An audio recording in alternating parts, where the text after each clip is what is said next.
Muito bem, agora sim, boa noite a todos. São 19h05 já, o pessoal já entrou, então vamos iniciar a nossa live. Eu sou a Vera, eu sou nutricionista da equipe de gestão em saúde da Unimed Ponta Grossa, sejam todos muito bem-vindos.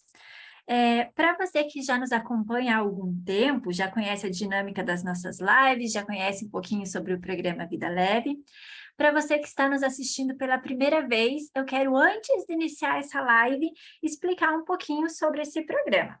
Então, o programa Vida Leve, ele é um programa da equipe de gestão em saúde da Unimed Ponta Grossa. Dessa forma, ele é um programa de gerenciamento da saúde. É um protocolo que acompanha os pacientes candidatos à cirurgia desde o pré-operatório, né, em preparação para a cirurgia, assim também como faz o acompanhamento no pós-operatório. O programa Vida Leve, ele conta com consultas de gerenciamento, que são feitas pelos profissionais da equipe de gestão em saúde. Conta também com consultas assistenciais, que são feitas pelos profissionais da nossa rede prestadora, né, os profissionais credenciados à Unimed Ponta Grossa. Temos essas lives que acontecem mensalmente. Temos encontros presenciais, rodas de conversa que ficaram suspensas temporariamente por causa da pandemia, mas já adianto para vocês que para ano que vem teremos novidades, então quem sabe conseguiremos voltar com atividades presenciais, trazer muitas novidades para vocês no programa Vida Leve, tá? Estamos muito empolgados com essas novidades que virão por aí, espero que vocês também, né? Então, quem está iniciando agora, a gente tem várias pessoas iniciando conosco que estão nos assistindo pela primeira vez, bem coisa boa por aí. E para quem já está no protocolo, continua nos acompanhando, continua nos assistindo, nos prestigiando lá nas consultas, participando conosco do protocolo. Mas agora vamos falar um pouquinho sobre a live de hoje. Primeiramente, vocês devem estar sentindo falta da nossa psicóloga, da Amanda, né? Também estou, diga-se de passagem. Hoje a Amanda não pôde estar presente conosco por motivos pessoais, mas na próxima live ela estará, né? Com certeza. Quem está conosco hoje é a Fernanda Teleginski Moreira, ela que é farmacêutica, que também faz parte da equipe de gestão em saúde, então é minha colega de trabalho. Seja muito bem-vinda, Fer, a Fer que vai me ajudar no tema de hoje, tá? Obrigada, Vera. Boa noite, pessoal, que entrou depois. Pessoal, hoje o tema da live é sobre alimentação e suplementação na cirurgia bariátrica, tá? Então, sem mais delongas, eu já vou colocar aqui a apresentação para nós iniciarmos. O chat já está aberto, então a dinâmica da nossa live é sempre que vocês podem estar enviando para nós as perguntas durante a nossa fala, e ao final a gente vai responder todas as perguntas para vocês, tá bom? Então, só um minutinho aqui para eu compartilhar a apresentação.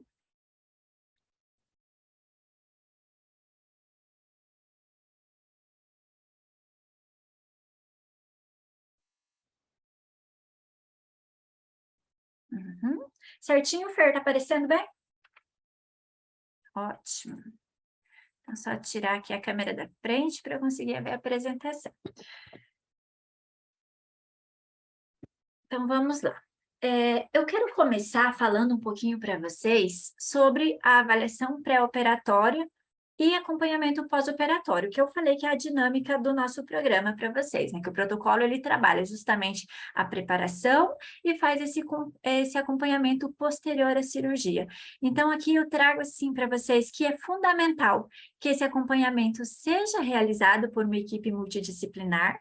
Então, sempre ali na primeira consulta, a gente vai estar orientando vocês as consultas médicas que vocês vão passar, o acompanhamento com o psicólogo, o acompanhamento com o nutricionista, a gente traz também orientações do fisioterapeuta, orientações do farmacêutico, da parte de fonoaudiologia também, porque a gente busca essa multidisciplinaridade para vocês terem informação de todas essas áreas que abrangem a saúde de vocês.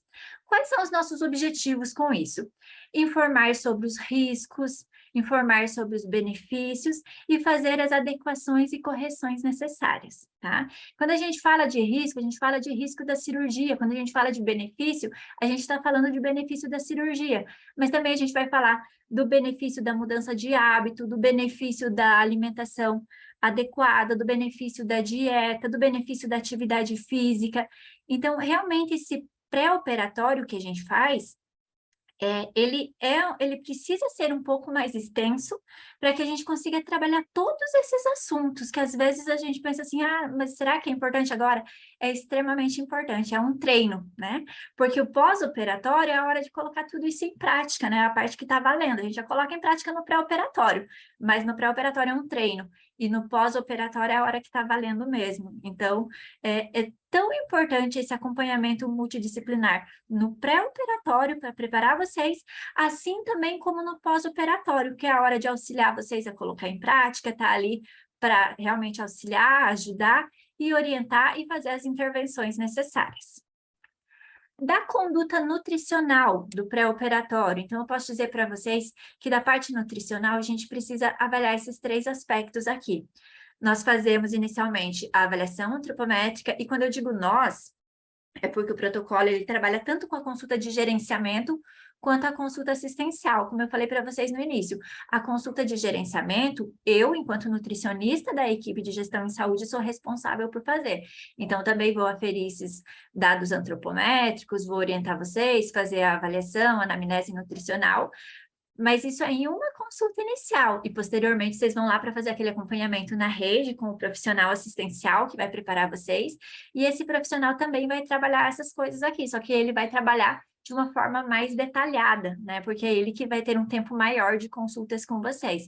Então, essa parte da conduta nutricional é feita em parte por mim, enquanto gerenciamento do protocolo, e é feito por parte da nutricionista assistencial também na rede. E é necessário que vocês busquem esse acompanhamento completo com o profissional que vai estar fazendo o atendimento assistencial de vocês. Então, na avaliação antropométrica, a gente sempre vai aferir dados, né, valores. Então, aqui a gente vai fazer a medida do peso, a medida da altura, a medida das circunferências corporais. Também pode ser utilizado a bioimpedância elétrica ou a medida das dobras cutâneas para a gente conseguir avaliar percentuais de gordura, percentuais de massa magra, tá? Então, essa aqui é bem a parte de medidas. Na avaliação dietética, a gente avalia o consumo alimentar. Por isso, são realizados questionário de frequência alimentar, que é aquele questionário onde a gente sempre vai estar perguntando quais são os alimentos que vocês consomem, qual a periodicidade de consumo desse alimento, qual a quantidade de consumo desse alimento. A gente também vai utilizar as ferramentas do recordatório, que pode ser o recordatório de 24 horas ou o recordatório habitual. O recordatório de 24 horas é sempre feito com base na sua alimentação do dia anterior. E o recordatório habitual é aquele que a gente vai perguntar o que geralmente você come no café da manhã, o que geralmente você consome no almoço, que horas é o seu lanche da tarde, o que geralmente você consome nesse horário. E é importante para nós fazer essa avaliação do hábito alimentar, porque é aqui que a gente encontra, né, o que precisa ser mudado, o que a gente precisa acrescentar, o que a gente precisa retirar, o que a gente precisa diminuir, mas de que forma a gente vai trabalhar a alimentação de vocês, através desses registros aqui, tá? Também é realizada a anamnese nutricional, que é uma parte bem importante da avaliação nutricional, é onde a gente procura dados, né, conhecer os dados de vocês sobre o histórico de peso, sobre as tentativas de tratamento convencional, sobre as comorbidades que vocês têm hoje relacionadas ao peso. Isso aqui eu sempre faço na primeira consulta e eu sempre gosto de reforçar que a gente costuma dizer o seguinte: a cirurgia bariátrica ela não é a nossa primeira opção de tratamento da obesidade, né? Ela é a nossa última opção. Então, antes da gente chegar lá para fazer uma cirurgia bariátrica, de vir indicar uma cirurgia bariátrica, a gente já tem que ter tentado, né, o tratamento convencional. A gente já tem que ter esgotado as nossas tentativas de tratamento convencional. Aí é nesse caso que a cirurgia é indicada, também levando em consideração o histórico de peso, né? Quanto tempo você já está com esse peso, há quanto tempo você tem histórico de perda e reganho, né? Quais são as comorbidades que estão associadas ao seu peso e que poderão ser modificadas, né? Melhoradas através da cirurgia bariátrica. Tudo isso aqui é importante a gente saber no início. E a avaliação bioquímica, que é feita a partir da coleta de exames, que são os exames laboratoriais, né, os exames de sangue, e também os exames de imagem, que é a ultrassonografia de abdômen, mas que a gente tem também a endoscopia. Só que aqui no plano, né, no programa Vida Leve, que é um plano de saúde, essa parte dos exames, a gente deixa com o cirurgião, com o endocrinologista, são os médicos que vão estar fazendo a solicitação desses exames e avaliando esses exames para vocês, no plano, dentro do nosso programa, tá? Então, fica as duas primeiras partes com a nutricionista e a terceira parte com os médicos. A partir dessas avaliações que nós fazemos no pré-operatório, o que a gente consegue? Então, assim, ó, é possível identificar e tratar carências nutricionais, essas carências nutricionais, elas vão ser apontadas ali nos exames de vocês, então a gente consegue ver, já consegue suplementar o que for necessário no pré-operatório. Além de suplementar, a gente já consegue também na alimentação introduzir alimentos fontes desses nutrientes para melhorar a ingestão de vocês. Consegue minimizar o risco cirúrgico mediante redução de peso. Isso aqui já é comprovado cientificamente que a redução de peso vai facilitar o processo cirúrgico. Eu trago essa orientação, essa informação ali no próximo slide para vocês. Então, às vezes, os pacientes se perguntam, né, e até comentam nas consultas, mas por que eu tenho que fazer dieta agora? Por que eu tenho que diminuir meu peso agora se eu vou fazer cirurgia bariátrica?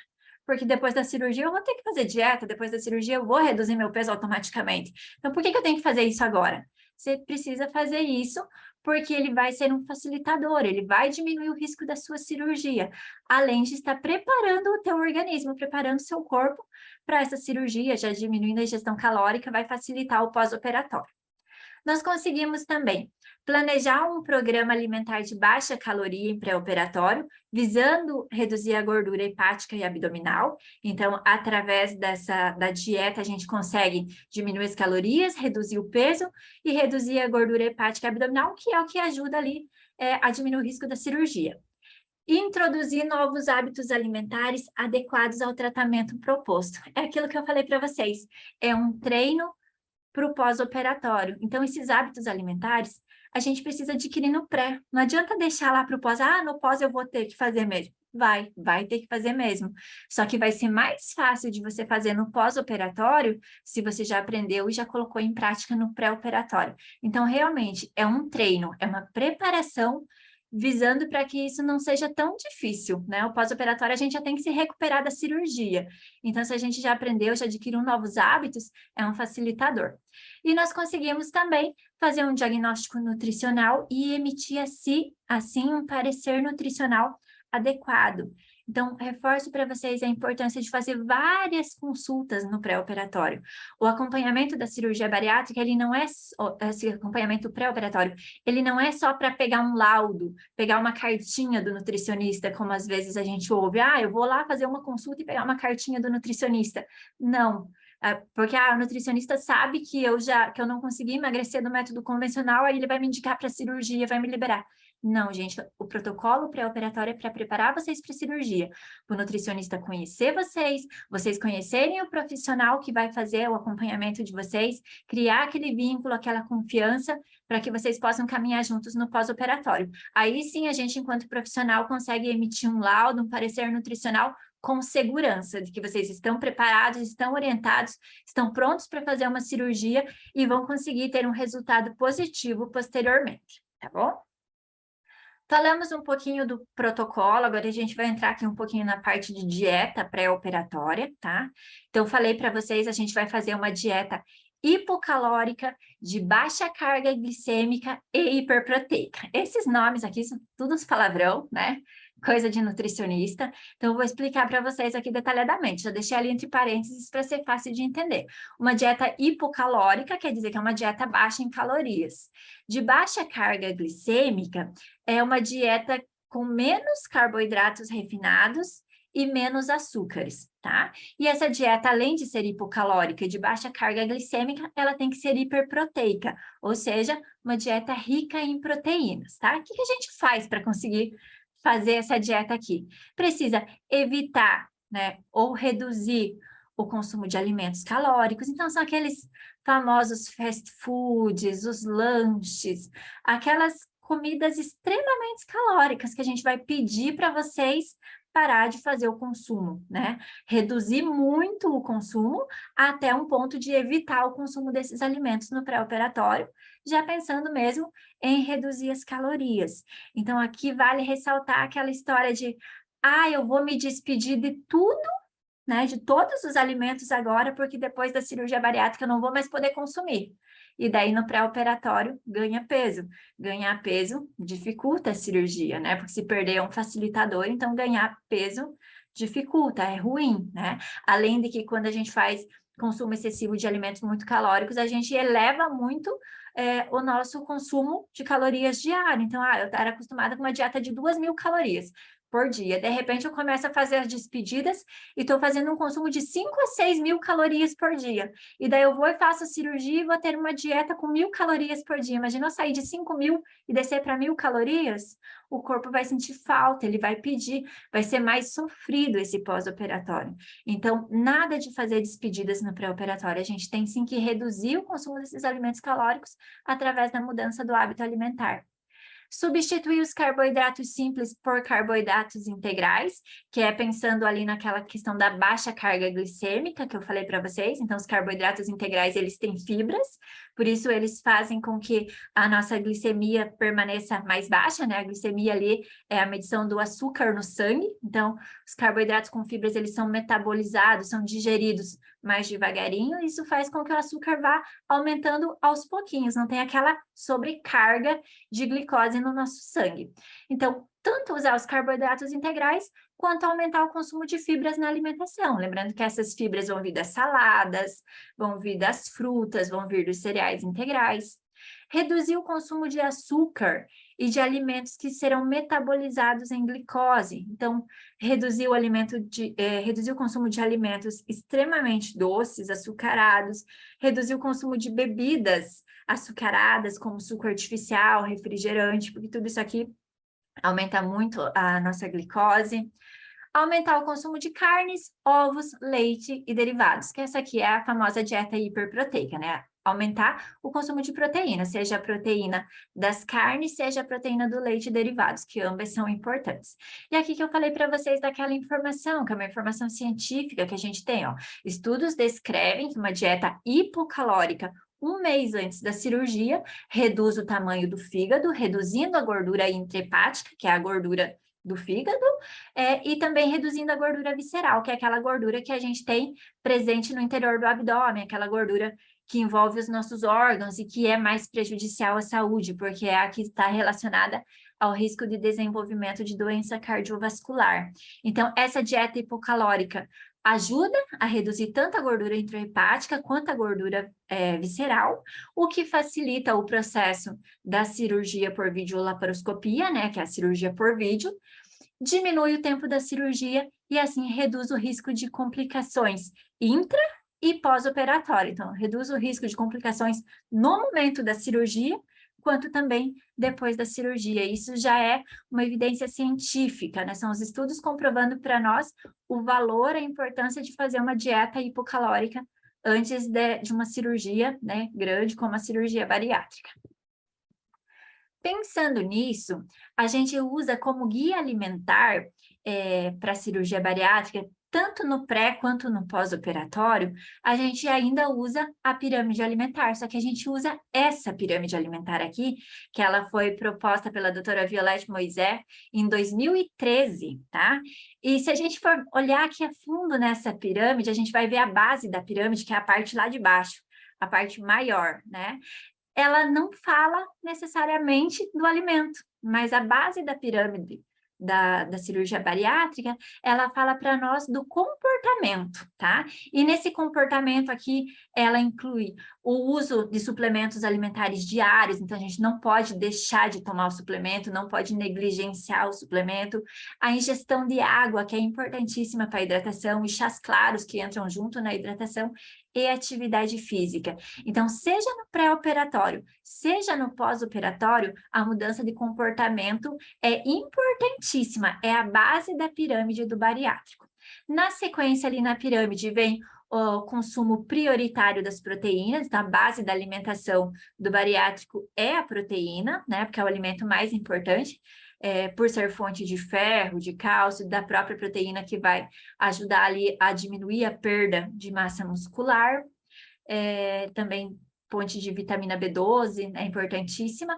Na sequência, nós temos o consumo, a importância do consumo das vitaminas, que vem ali das frutas e vegetais, então seria vitaminas, minerais e fibras, né, proveniente desses alimentos. Na sequência, a pirâmide já vai afunilando, que a gente fala, então a gente já tem que ir diminuindo a quantidade desses alimentos. Então, na sequência, vem o grupo dos carboidratos, que ele vem numa quantidade menor, e a gente vem reforçando para vocês priorizarem o consumo do carboidrato integral, do carboidrato complexo, né? O carboidrato com fibras, justamente pelaquela questão da carga glicêmica. E lá, por último, na pontinha da pirâmide, que é aquele alimento que a gente tem que fazer máxima restrição, vão estar ali as bebidas alcoólicas, as bebidas gaseificadas, os doces e gorduras em geral, seja os alimentos em si ou os alimentos que na sua preparação trazem quantidade excessiva de açúcar ou de gordura. Sobre as dietas de pós-operatório, eu não vou entrar em detalhes com vocês a respeito de tempo da dieta, tá? Porque eu gosto de reforçar, assim, que são protocolos diferentes. Então, tem protocolo que traz uma dieta líquida de 30 dias, tem protocolo que traz dieta líquida de 15 dias, tem protocolo que vem com dieta fina, coada, liquidificada, outro com dieta pastosa amassada, e isso é conduta do profissional que está acompanhando vocês, do profissional que está orientando a dieta e acompanhando vocês de forma individualizada. Então, assim, não existe certo ou errado, existem sim protocolos diferentes e que são conduzidos individualmente. Então, é a orientação que o profissional está passando para você que você tem que seguir, porque nem sempre aquilo que deu certo para o seu familiar, ou para o seu colega, ou para a pessoa que você conhece que já fez a cirurgia, vai dar certo para você. Numa tentativa, você pode conversar com o profissional e falar assim, mas eu conheci fulano que fez assim. Ele vai te orientar se você pode ou não fazer. Mas lembra que é algo individual, que precisa de acompanhamento e que você tem que estar seguindo essas orientações. Então, as fases de evolução da dieta no pós-operatório, por que que a gente tem essas dietas reduzidas e modificadas quanto à consistência? Primeiro, por causa da cirurgia, por causa do volume gástrico, que é um volume diferenciado a partir da cirurgia. Então, na cirurgia do bypass, ali nós temos em torno de 50 ml, o volume que o estômago vai suportar depois da cirurgia. No sleeve, um pouquinho mais. Então, no sleeve, pode ser ingerido, o paciente pode tolerar melhor até um volume de 100 ml. Então, veja, já começa aqui, pela técnica cirúrgica. Às vezes a gente está pensando assim, mas eu estou tomando 100 ml e o fulano toma só 50, mas às vezes a tua cirurgia é diferente da dele, tá? Então, lembra que é individual. O objetivo da mudança de consistência é justamente para ter o repouso gástrico, e esse repouso gástrico é fundamental para a recuperação do estômago. As dietas hipocalóricas são uma rotina, né?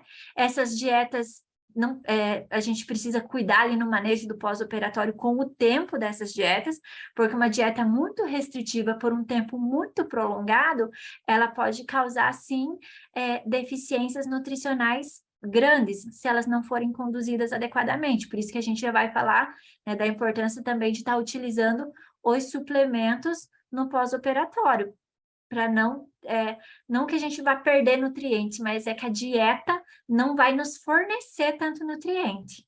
E daí a gente precisa, sim, estar suplementando para que não falte, tá? Então, esses são os motivos da gente estar fazendo as dietas do pós-operatório. Como eu falei para vocês, nós começamos a fase de dietas de pós-operatório com uma dieta líquida. Essa dieta pode ser a dieta líquida restrita ou dieta de líquidos claros, que é utilizada nos primeiros dias. Geralmente ali no pós-operatório imediato vocês vão estar em jejum absoluto. A partir do momento que o médico, né, o cirurgião libera o início das dietas, a gente inicia com uma dieta líquida restrita. É esses dois nomes, líquida restrita ou dieta de líquidos claros. É a mesma coisa, só a nomenclatura que pode vir diferente. Na sequência, a gente vai introduzir a dieta líquida completa, que é onde vão entrar alguns outros líquidos, geralmente o leite, uma bebida láctea mais fininha, que já pode entrar a partir da dieta líquida completa. A gente pode ter uma evolução com a dieta líquido-pastosa, que são os caldos liquidificados, onde a gente liquidifica, pode, em alguns casos, coa numa peneirinha fina, dependendo da fase de dieta que a gente está, não precisa coar, mas lembra que eu falei para vocês, são protocolos diferentes, e é o nutricionista que vai estar conduzindo isso aqui, é X tempo nessa fase, X tempo nessa fase, a forma de preparar é essa, a forma de coar é essa outra, e é essa orientação que a gente tem que estar seguindo. A dieta ela é constituída de pequenos volumes, em torno de 50 ml por refeição, a cada 30 minutos.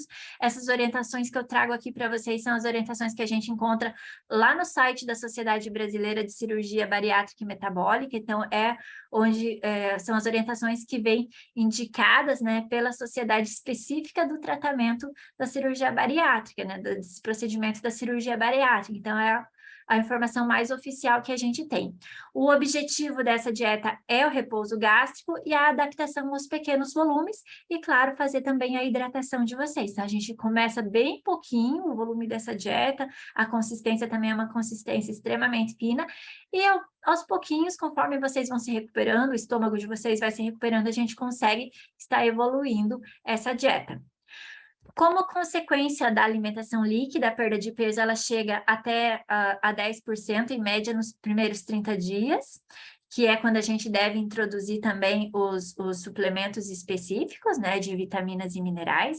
Então, é justamente por causa do volume da dieta, por causa de ser uma dieta bem restritiva, com uma quantidade calórica muito baixa, que vocês vão ver uma perda de peso muito maior nesse início da cirurgia, né? Que também é muito comum no consultório os pacientes chegar e falar assim, mas no primeiro mês eu perdi 15 quilos, agora eu só tô perdendo 5, tô perdendo 10, tô perdendo 3, né? E daí começa aquela coisa de diminuir a perda de peso e o paciente vai se assustando. Gente, é normal, a gente tá evoluindo a dieta, vocês estão conseguindo se alimentar um pouquinho melhor, e isso é necessário. A gente também não pode fazer 90 dias de dieta líquida só para vocês perderem peso, porque vocês vão desnutrir, né? A gente não consegue fazer isso, a dieta precisa ser evoluída, a perda de peso vocês têm até 2 anos, né? Comprovado ali para vocês conseguirem essa perda de peso, ela precisa ser aos poucos, até para que seja mais saudável também. O uso de suplementos nutricionais, então, como eu disse, deve ser iniciado nos 30 primeiros dias, aí vocês conversam com o médico também, tem um determinado tempo lá que ele vai orientar que vocês podem utilizar os comprimidinhos. Antes disso, a gente faz uso dos suplementos em pó, né, que a nutricionista já orienta vocês ali no pós-operatório a estar utilizando um suplemento nutricional em pó, que já vai ter todas as vitaminas e minerais que vocês precisam, além de ter também um pouquinho mais de calorias e proteína para auxiliar vocês na recuperação. Aqui eu trago uma observação que a intolerância à lactose, ela pode sim acontecer em alguns pacientes depois da cirurgia, ela pode gerar náusea, vômito, diarreia, e nesses casos, quando está tendo um desconforto, né, uma intolerância mesmo, aí sim a gente vai retirar os alimentos que contenham lactose da dieta. Caso contrário, se não tiver nenhum desconforto, a partir da dieta líquida completa, a gente já consegue introduzir os lácteos e eles são importantes porque é mais uma opção de proteína, é um alimento fonte de cálcio e ele é necessário no pós-operatório. Então, se não tiver intolerância à lactose, lembra que isso tem que ser algo que não vem do pré-operatório e que não pode ser algo também que a gente adquire, porque às vezes depois da cirurgia a gente pode ter uma intolerância à lactose. Então, se não está tendo nenhum sintoma de intolerância, não precisa retirar o lácteo na dieta líquida. Na sequência da dieta líquida, nós evoluímos para a dieta pastosa. Nessa fase da dieta é quando a gente introduz os alimentos na consistência de cremes, purês, papas, né, a comidinha amassada. E isso aqui depende também do tempo de pós-operatório para a gente ver se vai ser uma consistência mais cremosinha, ou se já vai ser uma consistência de mais purê firminho, ou da papa, que já é uma comida mais sólida, só que amassada. Mas isso depende de como está a tolerância de vocês e do tempo de pós-operatório que a gente está seguindo, para ver qual dessas consistências aqui a gente vai adaptar, tá? O objetivo principal ainda é manter o repouso gástrico, né? E iniciar uma transição para a dieta. A gente vai sair da líquida, vai para a pastosa, já pensando no que vem pela frente, que é uma dieta branda. Na dieta branda, a gente vai precisar da mastigação excessiva. Na dieta pastosa, Não precisa. Então, a gente vai treinar na dieta pastosa a mastigação para não ter erro quando chegar na consistência branda, tá? O consumo de alimentos líquidos, a gente deve estar sempre estimulando vocês, né? E vocês também sempre praticando no dia a dia, estimulando, tentando aumentar o consumo dos líquidos em pequenos volumes, tá? Né? Sempre nos intervalos das refeições, para a gente conseguir uma hidratação adequada. E a gente sempre vai reforçar para vocês a importância de vocês começarem o consumo alimentar pela proteína. Por quê? Porque vocês vão ter uma saciedade precoce. E quando essa saciedade chegar, é importante que a proteína a gente já tenha ingerido, porque é o alimento mais importante. Vocês viram lá na pirâmide. Então, a gente não pode deixar a proteína para o final, para não correr o risco de faltar espaço para ela. O primeiro alimento sempre na refeição é a proteína. Em todas as refeições, a gente tem que tentar incluir uma proteína. Na sequência da dieta pastosa, nós temos a dieta branda. A dieta branda, ela faz parte da dieta branda os alimentos na consistência normal, então não são mais alimentos pastosos, não são mais alimentos líquidos, é a alimentação que a gente tem hoje em dia, né? Alimentos na consistência normal, só que precisam ser alimentos macios. Geralmente as saladas cruas ainda não entram aqui, né? As carnes sempre bem macias também, os cereais integrais a gente deixa de fora também nessa dieta. Então, os alimentos sempre bem cozidos e a questão da mastigação incessante, tá? Volto a frisar para vocês sobre a seleção dos alimentos, que é fundamental, né? Até porque vocês vão estar consumindo em pouquíssima quantidade. Então, nesse pouquinho que vocês consomem, vocês precisam ter todos os nutrientes, né? Precisam estar garantindo para vocês todos esses nutrientes. Então, precisa saber escolher. E aqui a gente volta a frisar lá aquela questão do pré-operatório, de fazer as escolhas alimentares. Muitas vezes os pacientes falam assim para a gente, quando que eu vou poder comer de tudo? Quando que eu vou poder voltar a comer certos alimentos? Depois que passar o tempo das dietas, é verdade que vocês vão poder comer outros alimentos que não são saudáveis, né? Lembra que eu falei, a gente não precisa se despedir de nada, porque não tem nenhum alimento que a gente não vai poder consumir depois da cirurgia. Mas a gente tem que saber fazer as nossas escolhas. Às vezes as pessoas se preocupam só com o peso. Ah, eu posso comer de tudo, porque eu como pouquinho, e se eu como só um pouquinho, eu não engordo, porque eu fiz a cirurgia bariátrica. Não é bem assim, porque quando a gente faz isso, a gente pode até ver uma perda de peso, mas essa perda de peso não é real, porque a gente não está perdendo gordura, né? Porque a gente acaba repondo essa gordura na nossa alimentação, repondo esse excesso de calorias na nossa alimentação. Então, a alimentação tem que ser escolhida, tem que ser uma alimentação de qualidade. Nesse pouquinho que a gente vai consumir de alimento, tem que ter todos os nutrientes necessários. Então, saber escolher, dar preferência, sim, para as proteínas, fontes de ferro, né, que são ali as carnes, as proteínas, fontes de cálcio, que são os leites e derivados, e as vitaminas, que são fontes de vitaminas, minerais e fibras, tá?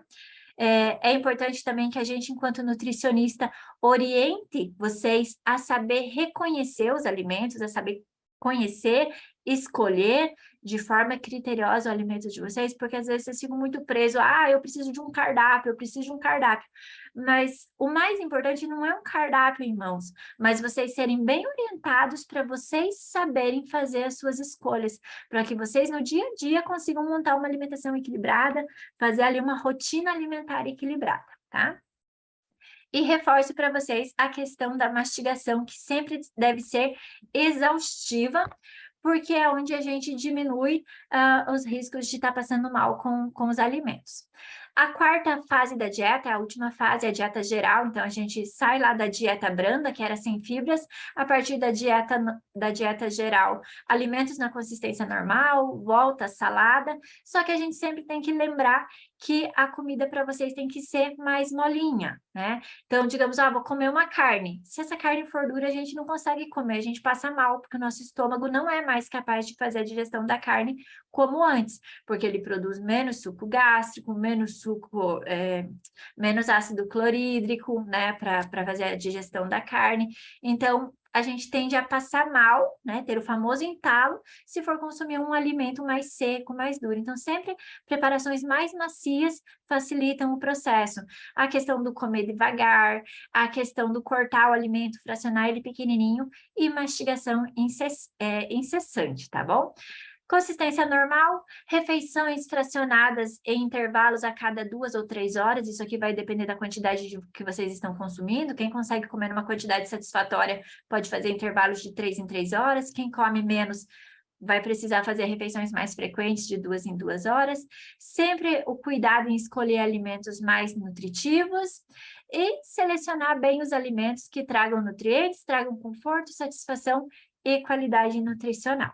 Então, aqui, ó, importante, aquilo que eu falei para vocês, do reaprendizado da mastigação e deglutição, que tem que ser lenta, tem que ser devagarinho, para evitar de ficar passando mal. E reforço que a evolução da dieta de vocês, ela vai ser lenta, vai ser progressiva e depende muito da tolerância individual de cada um, né? Então, a importância de você estar fazendo acompanhamento para que o profissional vá podendo orientar essa dieta, orientar essa transição de uma forma que seja mais fácil, que vocês consigam evoluir adequadamente com a dieta.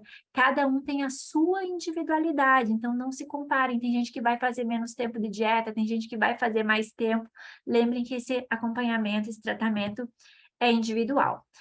Aqui nesse slide a gente inicia agora a parte de suplementação, então vou passar a fala para a Fernanda, mas antes de passar a fala para ela, nesse slide aqui com essa frase, que suplementação e alimentação elas são aliadas, eu queria reforçar para vocês a questão assim, suplementação é importantíssimo na cirurgia bariátrica, pode ser iniciada lá no pré-operatório, como conduta do profissional que está acompanhando vocês, vai ser fundamental no pós-operatório, né, porque é onde a gente vai ingerir nutrientes em menor quantidade, a gente vai absorver esses nutrientes em menor quantidade também por causa da cirurgia, então a suplementação é fundamental, mas não adianta a gente se agarrar à suplementação e não ter uma alimentação equilibrada, porque os nossos primeiros nutrientes vêm da nossa alimentação, então suplementação e alimentação, ela tem que ser aliadas, elas não podem ser coisas separadas. Uma sem a outra não funciona. A gente precisa de uma alimentação saudável, equilibrada, e a gente precisa de suplementação também, juntas, para garantir um tratamento efetivo, garantir a diminuição do peso, mas a manutenção da saúde, tá bom? Agora, sem mais delongas, Fernanda, com você. Bom, depois dessa aula nem precisava falar nada, Vera, porque é tanta coisa já que você explicou que a gente já sai daqui com a cabeça cheia de conhecimento. Mas, então, entrando um pouquinho nesse assunto de suplementação, pode passar, Vera, fazendo favor.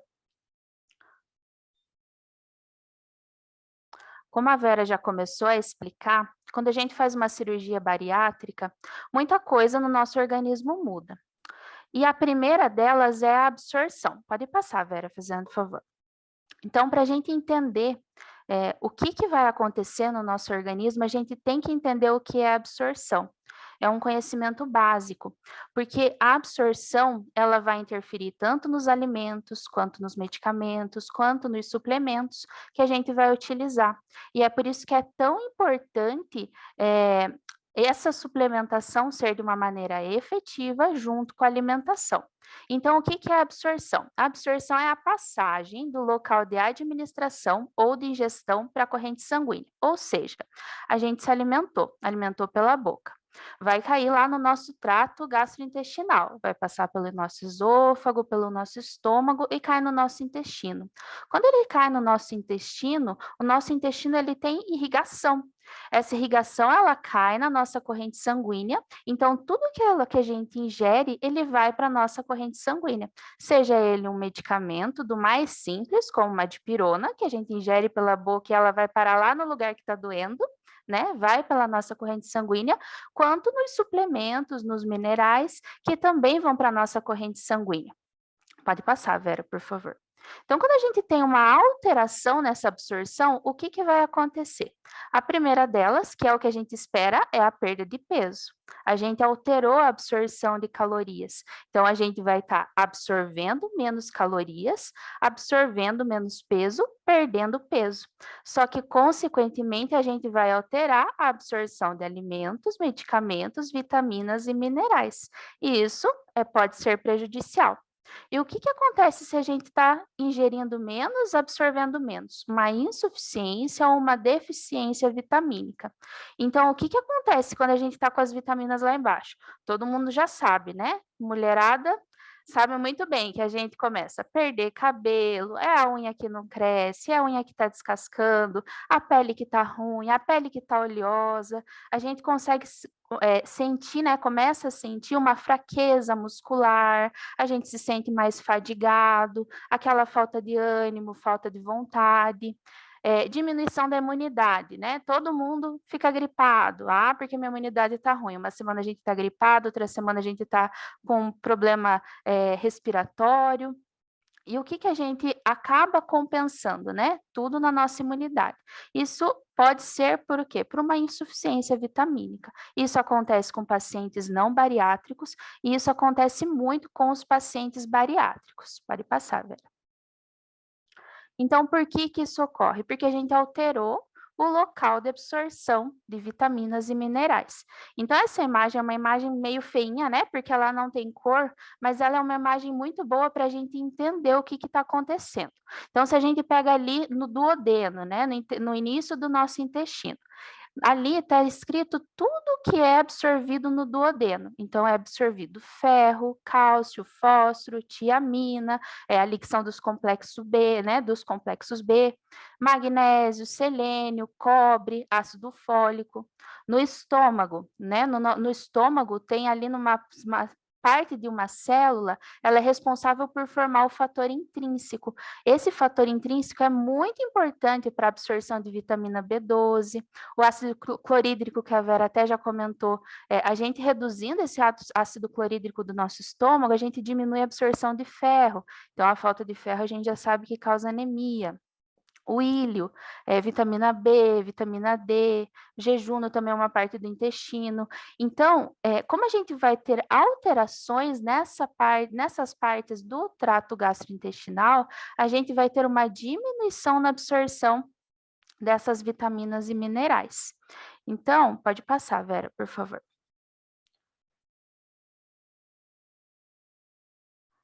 Então, o que hoje se fala muito, né? Como a Vera já explicou, a gente precisa recorrer a uma alimentação de qualidade, mas, por vezes, nos pacientes bariátricos, pensando que mesmo que tenha uma alimentação de extrema qualidade, qualidade eu digo aí, bons alimentos, boa variedade, a quantidade tende a ser muito pequena, né? Então, para a gente conseguir suprir toda a necessidade vitamínica de um organismo para que ele entre novamente em equilíbrio, a gente tem que recorrer à suplementação. Então, esse é um artigo muito bom. Ele é um artigo alemão, se eu não me engano, acho que de 2014 ou 2016, 2014. Então, o que ele fala? As consequências nutricionais e farmacológicas da cirurgia de obesidade, da cirurgia bariátrica, né? Então, ele cita ali quais são as principais causas e os mecanismos de deficiência nutricional após a cirurgia bariátrica, que a principal é ali a que eu expliquei para vocês, que são as alterações específicas do procedimento, ou seja, diminuição da absorção e modificação do local mesmo de absorção. E os outros fatores, que a Vera até já comentou um pouquinho, que são as deficiências pré-operatórias, então uma alimentação ruim antes da cirurgia. Então a gente já vai para a cirurgia com uma deficiência vitamínica. Então não tem como uma cirurgia, né, corrigir algo que já era pré-operatório.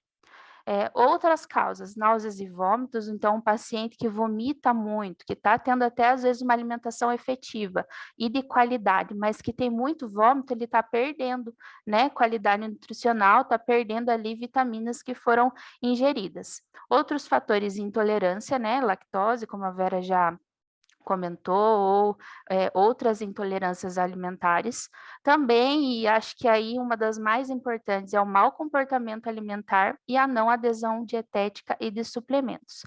Então, as consequências nutricionais, elas são sim causas que a gente não consegue controlar, né? Quando a gente realiza uma cirurgia bariátrica, é o ônus da cirurgia, né? Essa carência vitamínica, mas ela tem sim uma grande parte, né, do controle está nas nossas mãos, que é aí pela melhora do comportamento alimentar, né, ingerir alimentos de boa qualidade e grande variedade de alimentos e cumprir ali a prescrição de suplementos. Pode passar. Esse mesmo artigo, se a gente for ficar uma tarde conversando, o artigo ainda é pouco, porque ele descreve cada macronutriente, micronutriente, cada vitamina, cada elemento, o que que ele é importante, como que a gente vai fazer o monitoramento dessa vitamina no nosso organismo, ali as características de cada cirurgia, se é sleeve, se é bypass, como que a gente faz o tratamento tanto para prevenção de uma carência, quanto realmente um tratamento de uma deficiência. Então, é um artigo bem completo. E aí, tanto a a Sociedade Brasileira, né, de Cirurgia Metabólica e Bariátrica, seguem esses protocolos, como também os protocolos que os nutricionistas utilizam e os médicos utilizam para reposição. Pode passar, Vera, por favor. Aqui é o mesmo artigo, é só mostrando a questão do acompanhamento laboratorial, que a Vera até já comentou. Então, esse acompanhamento laboratorial, tanto no pré-operatório quanto no pós-operatório, eles vão garantir que esse paciente está sendo acompanhado nas deficiências e nas carências vitamínicas. Pode passar.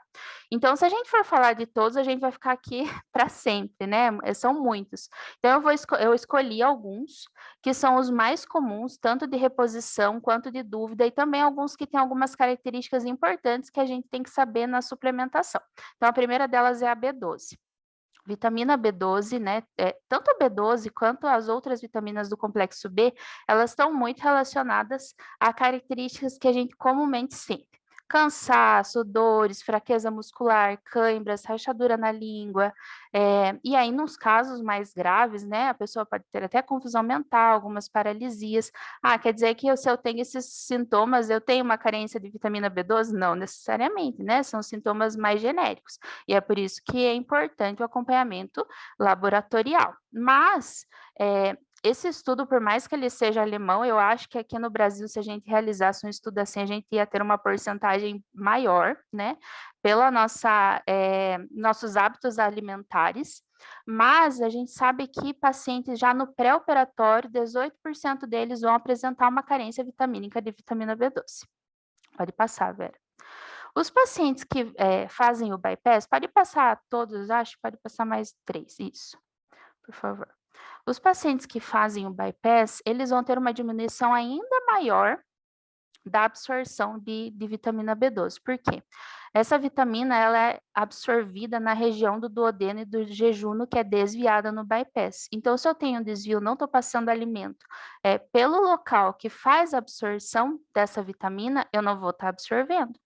E outro fator é que ele depende do ácido clorídrico. Então, por isso que ele também acaba diminuindo nos pacientes que fazem sleeve, com uma menor intensidade do que no bypass, mas no sleeve eu também vou ter uma diminuição. Porém, a gente sabe que vitamina B12 a gente armazena um pouco no fígado. Então, logo que eu faço a cirurgia, se eu tenho estoque, eu não vou ter uma carência vitamínica de imediato. Porém, é uma carência vitamínica que vai aparecer ao longo do tempo. Então, em alguns pacientes aparece com 6 meses, a maioria vai aparecer após 1 ano, e 71% dos pacientes podem aparecer até 10 anos depois da cirurgia bariátrica. Então, é um acompanhamento que a gente tem sim que fazer ao longo da vida, porque são sintomas que são inespecíficos, né? Às vezes a gente acha que tem algum outro problema de saúde e é apenas uma carência vitamínica. Pode passar, Vera, por favor. Então, qual que é o padrão ouro para a gente saber se tem uma deficiência ou, né, uma insuficiência de vitamina B12? É a dosagem de vitamina B12, é um exame laboratorial, é um exame de sangue, e a gente consegue fazer de uma maneira simples com a prescrição, né, do médico, com o pedido médico. Então, como que a gente vai tratar, né, essa deficiência de vitamina B12? A gente tem, sim, alguns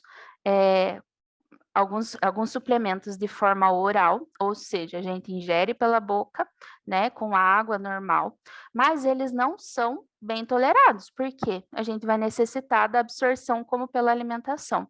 Então, não são os mais indicados para reposição de vitamina B12. Quais são os métodos mais utilizados? É a injeção intramuscular, então existem aí em farmácias diversas marcas, uma delas é a mais conhecida, não tem um preço alto, ela é bem acessível, E a gente fazendo essa reposição intramuscular, ela é muito mais efetiva do que outras maneiras da gente suplementar. E existe sim algumas formas farmacêuticas sublinguais. Então a gente pinga ali na língua, a língua ela, assim, embaixo da língua ele é muito irrigado, tem bastante vasos sanguíneos, porém alguns estudos ainda são inconclusivos para pacientes bariátricos. Então pacientes que não são bariátricos, a gente tem sim essa alternativa sublingual, mas alguns estudos dizem que para pacientes bariátricos a gente ainda não consegue ter uma certeza da total efetividade da forma sublingual. Pode passar, Vera. Porém, uma dose não é suficiente, né? A gente não vai fazer a aplicação em uma vez de uma injeção intramuscular e esquecer, pensar que tá tudo ok, posso só ver isso ano que vem, né? Então, os níveis, eles não se restabelecem sem suplementação. Então, se eu estou em uma deficiência, uma carência vitamínica, eu preciso sim fazer a administração com uma frequência maior. Esse estudo, ele fala em, no mínimo, 6 aplicações para tratar a deficiência e depois a gente mantém essa administração como forma de prevenção para não diminuir novamente os níveis dessa vitamina. Os próximos que a gente precisa falar um pouquinho é a vitamina D e a gente já coloca o cálcio aí junto. Pode passar, Vera, por favor. Porque as duas andam de mãos dadas, né? Então, quando a gente tem uma cirurgia que existe um desvio intestinal, como por exemplo no bypass, a absorção do cálcio ela vai ser comprometida, né? Então, a gente não vai estar absorvendo o cálcio da maneira adequada, do leite, de outras fontes vitamínicas, a gente absorve sim, né? Não que não vai absorver nada, mas ela é diminuída em comparação a uma pessoa que não fez a cirurgia bariátrica. Outra questão é a redução dos sais biliares, né, com a gordura. Então, a gente está produzindo menos, vai ter uma menor produção de gordura, e com isso a gente consegue absorver menos a vitamina D, que é uma vitamina lipossolúvel, amiga da gordura. Então, para a gente absorver vitamina D, a gente precisa de uma fonte de gordura. Se eu estou diminuindo esses sais biliares com a gordura, se eu estou diminuindo essa quantidade, eu não vou conseguir absorver a vitamina D de maneira adequada. Então, se a gente pensar um pouquinho, sem falar de cirurgia bariátrica, quantos de nós temos a vitamina D boa? Dá para contar os conhecidos, acho que em uma palma da mão, né?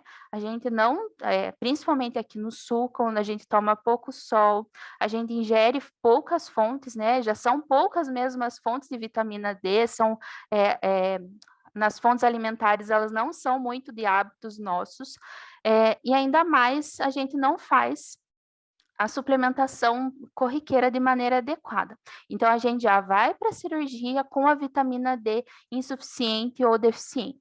Então, reduzindo todos esses fatores, eu vou ter sim uma diminuição ainda maior de vitamina D, vou ter todos os sintomas associados a ela que a gente já conhece, e com isso eu vou diminuir a absorção de cálcio.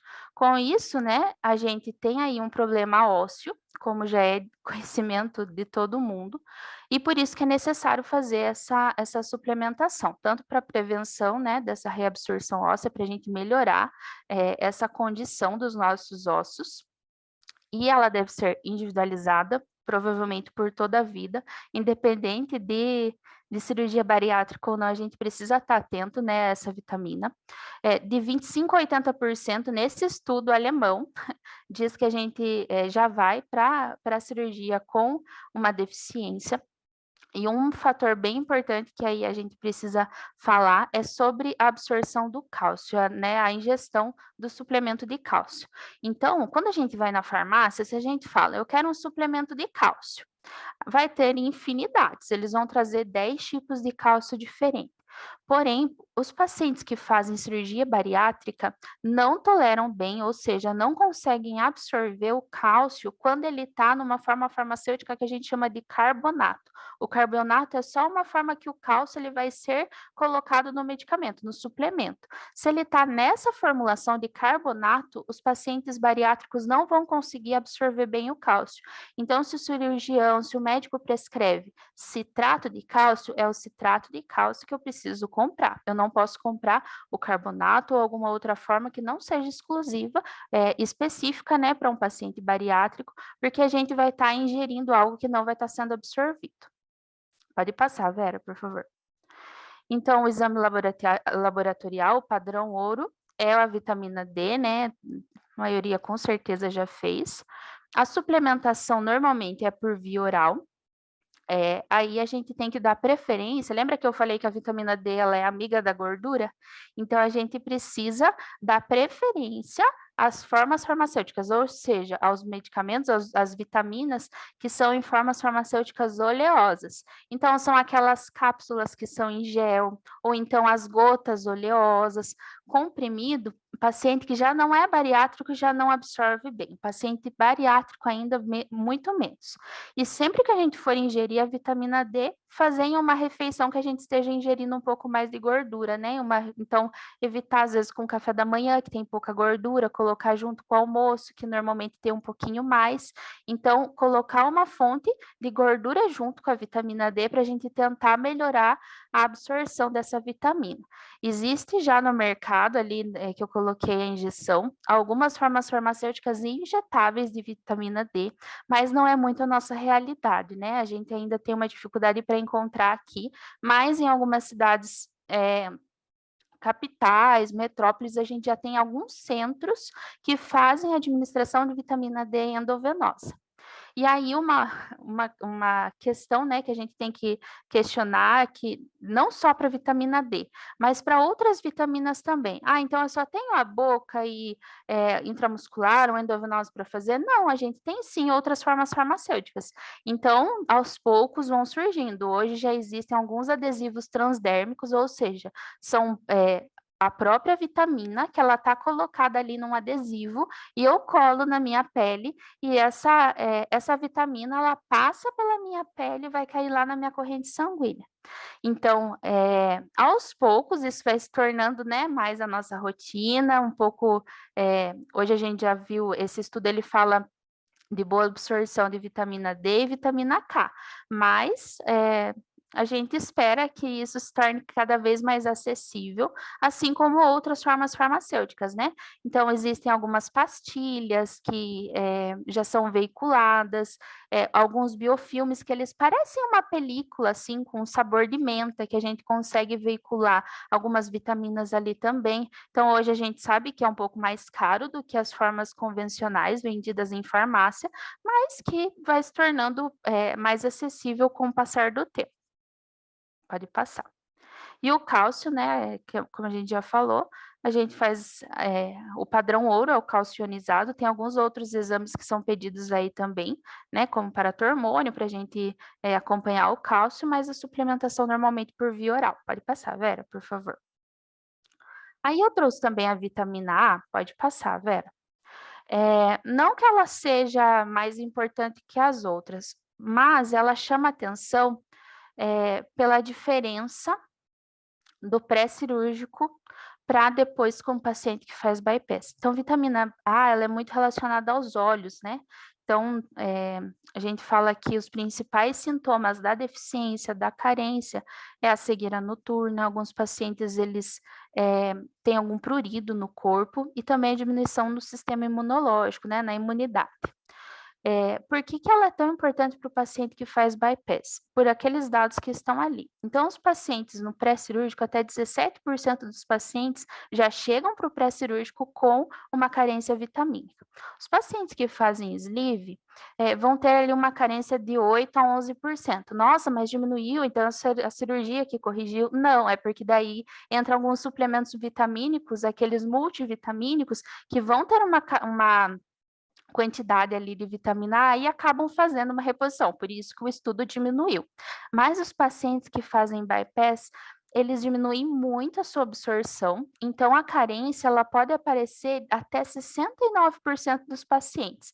Então, por isso que eu quis colocar, porque é uma porcentagem bem alta, então precisa sim ter uma atenção especial aos pacientes de bypass para evitar essa carência de vitamina A e qualquer sintoma procurar um recurso, procurar uma ajuda médica, né, para que possa sim ser verificado se precisa fazer uma reposição, se está com alguma carência vitamínica da vitamina A. Pode passar, Vera, por favor. Então, o exame laboratorial padrão ouro é a dosagem de vitamina A sérica, a suplementação também normalmente é por via oral. Pode passar. E não menos importante, talvez o mais importante que a gente tenha que falar é a deficiência de ferro. Pode passar. Se quiser passar tudo esse, Vera, por favor, que ele são bastante itenzinhos. Acho que isso. Então, o ferro, a gente que já está começando, aos que já tem mais tempo, né, trabalhando e vendo e estudando sobre cirurgia bariátrica, e aos que começaram agora, com certeza já ouviram falar na diminuição, na possibilidade de anemia, né, após a cirurgia bariátrica. Isso daí a gente tem vários fatores envolvidos. Então, quando a gente pensa em anemia, um paciente que faz uma cirurgia bariátrica, a gente tem alguns dados relacionados ao tipo da cirurgia. Como a gente já comentou, né? Uma cirurgia que é um sleeve, que é uma cirurgia restritiva, ela vai sim diminuir alguns fatores que eles são importantes para a absorção de ferro. Então, 17 a 30% dos pacientes vão apresentar anemia após 2 anos e 45% após 5 anos. Bypass, de 20 a 49% dos pacientes vão apresentar anemia, e os pacientes super obesos, até 74% vão apresentar anemia. Por que que isso acontece? O primeiro fator é a absorção, né, insuficiente de ferro. A gente está ingerindo menor quantidade de alimentos que contenham ferro, e a gente vai ter uma alteração fisiológica, uma alteração do organismo, que vai impossibilitar essa absorção de ferro, tanto pelo ácido clorídrico quanto pelo desvio intestinal. Outra questão que a gente tem que faz diminuir a absorção de ferro, na verdade não que faz diminuir a absorção, mas que faz diminuir a quantidade de ferro do nosso organismo, é o aumento da excreção de ferro pelas fezes. Então a gente perde mais ferro pelas fezes, então eu estou ingerindo menos e perdendo mais. E por fim, como eu já comentei, a diminuição do ácido clorídrico, né, por causa daquele fator intrínseco que eu expliquei lá no início, lá que são das células do nosso estômago, isso faz diminuir a absorção. Então, por mais que eu faça a reposição por via oral, a absorção não é totalmente eficaz. E com isso, eu vou diminuindo cada vez mais os níveis de ferro do organismo. Pode passar, Vera, por favor. Quando que a gente precisa fazer a reposição? Alguns pacientes sempre, independente de situações especiais, mas existem sim algumas situações especiais que a gente tem que estar atento. Então, pacientes gestantes e também no puerpério, eu já vou explicar um pouquinho mais sobre isso. Pacientes no pré e pós-operatório, então lembrar aí dos pacientes que farão uma cirurgia plástica, é preciso estar com os níveis adequados de ferritina, né? Pacientes que não ingerem carne vermelha, é uma das principais fontes de ferro. Então, pacientes vegetarianos, veganos, precisa sim ter uma atenção especial aí com a anemia, né, por diminuição do ferro. E pacientes que têm um fluxo menstrual excessivo, né, uma perda muito grande de sangue. Então, a gente vai sim ter uma diminuição ainda maior de ferro. Pode passar. Quais são os exames? O padrão ouro é a ferritina, e a gente associa alguns outros exames, como saturação de transferrina, entre outros, e a suplementação. Essa suplementação também são algumas características especiais. Existem suplementos orais? Existem. Porém, a gente já viu ali que nem sempre eles serão efetivos, né? E principalmente para pacientes de bypass. Então, a gente precisa de outras alternativas. Quais são as alternativas? Então, a administração intramuscular, ou seja, direto no músculo. Quais são os problemas dessa administração intramuscular? Ela é dolorida, e ela tem o risco de manchar, então é uma administração profunda, mas o ferro, ele é escuro, então se não é uma técnica adequada, pode causar manchas ali na região da administração. Hoje em dia é bem difícil até de encontrar essa forma farmacêutica, esse suplemento para fazer intramuscular. A maior parte dos pacientes fazem endovenoso, então precisa sim de uma prescrição médica, precisa fazer no ambiente adequado, com a periodicidade estabelecida pelo médico, faz normalmente em ambiente hospitalar, né, que é onde a gente consegue ter acesso à reposição desse medicamento, desse suplemento. É uma reposição rápida, né? Normalmente em 1 hora você consegue fazer a reposição, e ela é conforme a sua insuficiência, deficiência.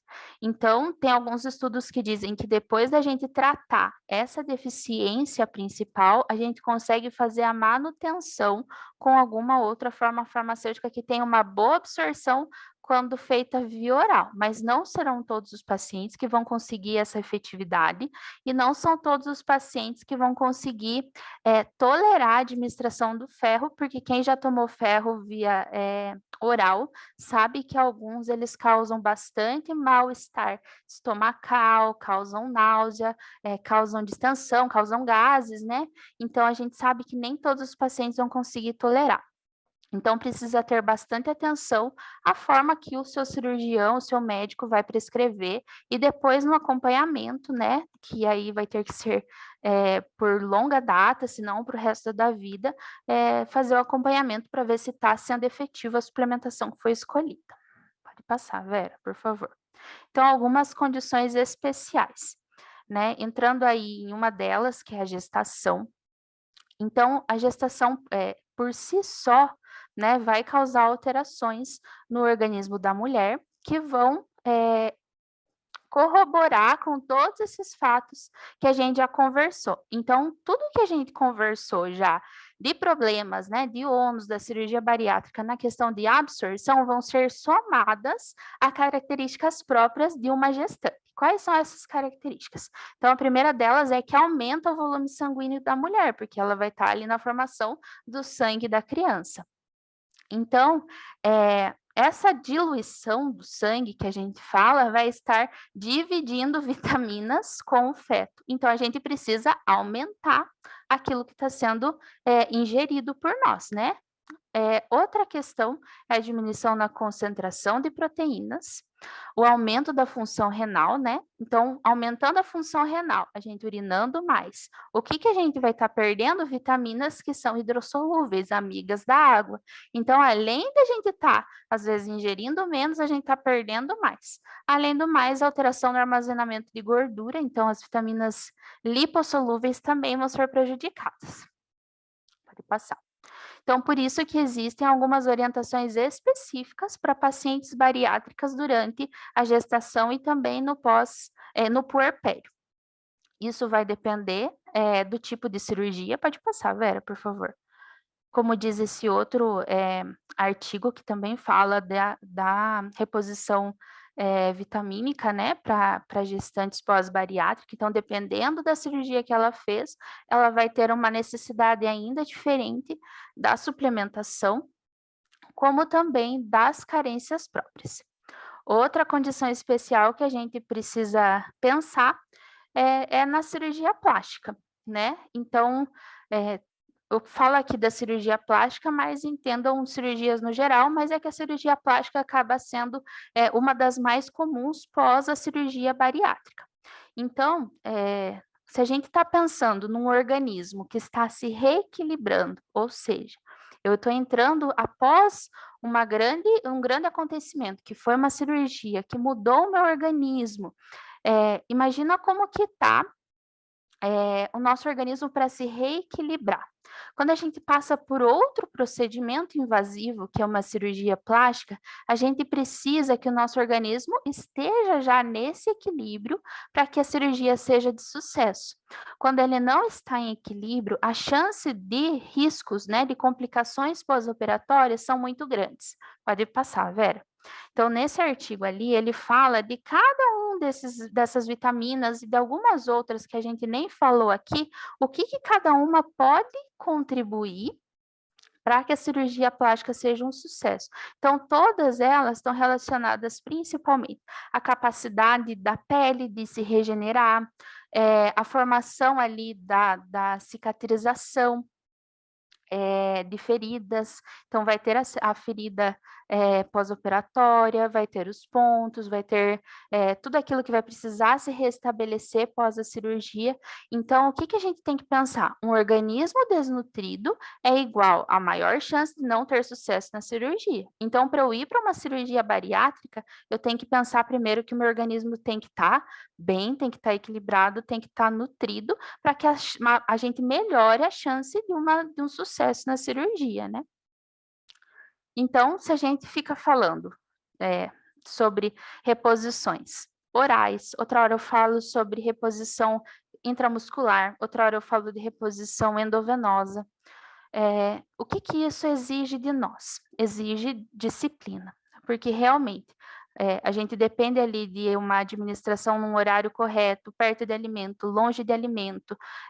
Preciso que isso seja conforme a prescrição do meu médico, preciso que seja alinhado com a nutricionista, alinhado com a minha vida que continua acontecendo, né? Então, isso exige que enquanto pacientes, a gente siga à risca aquilo que foi prescrito, porque é o sucesso. A cirurgia não termina quando a gente sai do hospital, ali é o início de uma nova vida, né?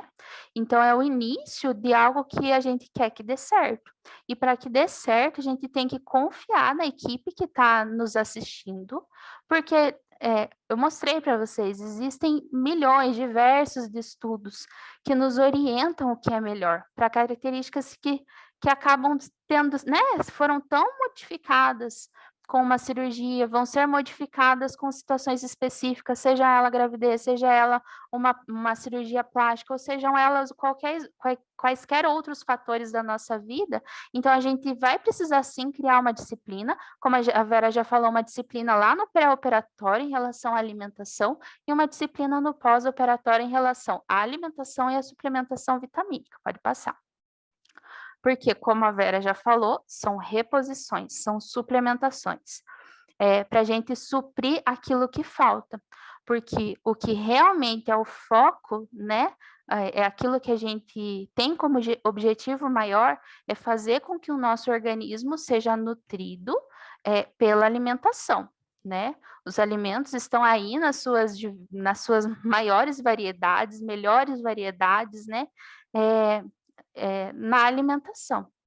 Então, a suplementação, ela vem como um plus, né? Para repor aquilo que a gente não vai dar conta por características próprias e não vai dar conta por uma deficiência mesmo do nosso organismo, e não porque a gente não fez corretamente a nossa parte, que é ter uma boa adesão, tanto alimentar quanto de mudança de hábitos.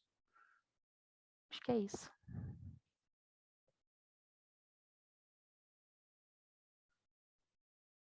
Fernanda, muito obrigada pela sua contribuição, por compartilhar conosco tanto conhecimento também. Eu acho que para quem está participando aqui conosco hoje, pôde escutar tantas colocações da parte da nutrição quanto da parte do conhecimento, né, da farmacêutica, pode perceber que esse acompanhamento que o protocolo traz, né, para nós, ele traz muitas informações, são informações muito específicas de cada área, que vem tudo para agregar, né? Para mostrar que não é só uma cirurgia bariátrica, algo assim tão simples que eu vou lá, vou fazer e vai dar tudo certo e eu vou emagrecer e tá tudo bem. Não, é um tratamento, é complexo, vai trazer muita mudança para o nosso organismo. Então, antes da cirurgia, a gente tinha o organismo funcionando de uma forma, depois da cirurgia, a gente vai ter o organismo funcionando de outra forma. Precisa desse acompanhamento multidisciplinar, né? Porque são vários profissionais ali com a sua expertise, com o seu conhecimento, atendendo ao paciente, atendendo as demandas dele, trabalhando para garantir um resultado satisfatório, né? E a gente consegue ter isso hoje, a gente tem uma equipe multidisciplinar, então, além da Fernanda, que é farmacêutica da nossa equipe, a gente tem a fisioterapeuta, a gente tem a fonoaudióloga, a gente tem as enfermeiras, tem a psicóloga, e toda a nossa equipe, ela está aqui para dar suporte para vocês no pré e no pós-operatório. Às vezes vocês têm mais contato comigo e com a Amanda, que estamos ali no gerenciamento, mas vocês podem trazer as dúvidas de vocês para nós, que a gente vai passando para o restante da equipe, a gente conversa com os cirurgiões, com os outros médicos quando necessário, para tentar suprir essas necessidades de vocês, para que vocês tenham realmente um tratamento efetivo. Até porque vocês viram quanta informação, quanta riqueza de detalhes, né? E o quanto a gente vai precisar de um apoio de uma equipe multiprofissional, tanto no pré-operatório, para preparar mesmo, quanto no pós-operatório para nos ajudar. E vale ressaltar aqui para vocês, a gente falou muito, o tratamento ele começa, né, na cirurgia bariátrica, o começo de tudo é ali na cirurgia, antes é só uma preparação.